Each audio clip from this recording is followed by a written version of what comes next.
अब टूट और फूट के कागार पर खड़ी है शिवसेना। इसकी दो मुख्य वजह जो सामने उभर कर आ रही है, पार्टी में कार्यकर्ताओं की बातों को न सुनना, दूसरा पार्टी के लोगों को उद्धव का हिंदुत्व से दूर होना खटक रहा है।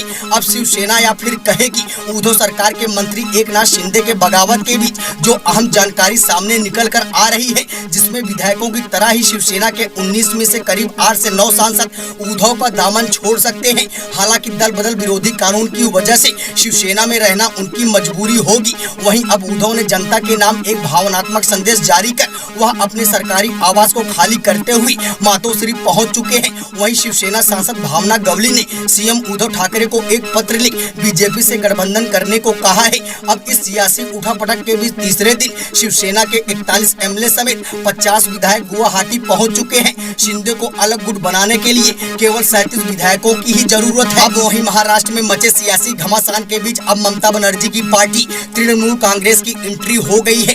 41 शिवसेना और 9 निर्दलीय विधायकों के साथ एकनाथ शिंदे जिस होटल में रुके हुए हैं, उसके बाहर टीएमसी कार्यकर्ताओं ने प्रदर्शन करते हुए कहा कि विधायकों की खरीद फरोख्त की जा रही है। शिंदे को इस दल बदलू कानून से बचने के लिए सिर्फ 37 विधायकों की ही जरूरत है, जबकि 41 विधायकों के साथ उनकी पकड़ पूरी तरह से मजबूत हो चुकी है।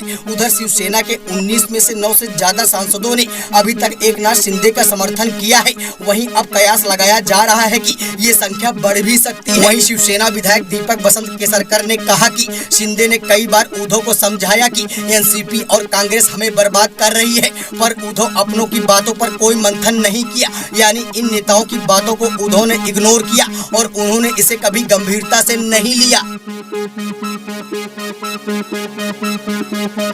हरिद्वार से गंगा स्नान करके लौट रहे 10 श्रद्धालुओं की सड़क दुर्घटना में मौत। हादसा उत्तर प्रदेश में पीलीभीत के गजरौला थाना क्षेत्र के माला मोड़ के पास हुआ, जहां 17 श्रद्धालुओं से भरी पिकअप अनियंत्रित होकर पेड़ से जा टकराई। इस दुर्घटना में एक ही परिवार के 9 लोगों सहित 10 की मौत हो गई है। इस हादसे में 7 लोग बुरी तरह से घायल हुए हैं। वहीं सीएम योगी ने हुए इस सड़क दुर्घटना के प्रति गहरा शोक जताया है। वहीं सरकार द्वारा मृतकों के परिजनों को 2-2 लाख रुपए आर्थिक सहायता देने की घोषणा की है।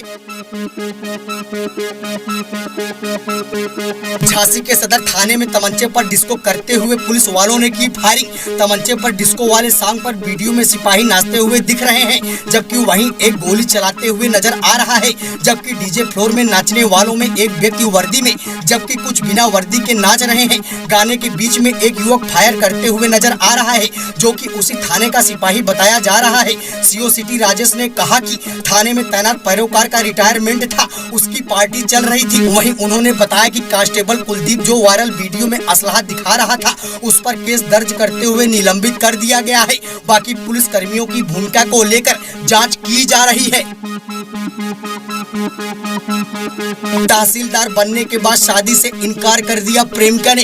यही नहीं, उसने प्रेमी पर दुष्कर्म का आरोप लगाकर जेल भी भेज दिया। अब लगभग 1.5 साल बाद जब प्रेमी जेल से बाहर आया तो उसने प्रेम प्रपंच में खर्च किए कुल 21 लाख रुपए को अब प्रेमिका से मांग रहा है। शाहजहांपुर के बंडा थाना क्षेत्र के रहने वाले गुरविंदर सिंह ने बताया कि वह 5 साल तक प्रेमिका के साथ लिव इन में रहा है। इस दौरान उसने 21 लाख रुपए खर्च किए। जब प्रेमिका तहसीलदार बन गई तो उसने प्रेमी द्वारा किए गए शादी के प्रस्ताव को ठुकरा दिया।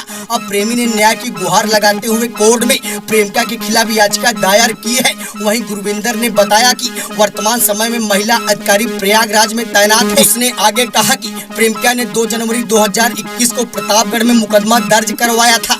15 महीने बाद सुप्रीम कोर्ट से वह जमानत लेकर 30 अप्रैल 2022 को जेल से बाहर आया। उसकी दुबई में बिल्डिंग मेंटेनेंस की कंपनी थी। जेल जाने के बाद वह भी बंद हो गई।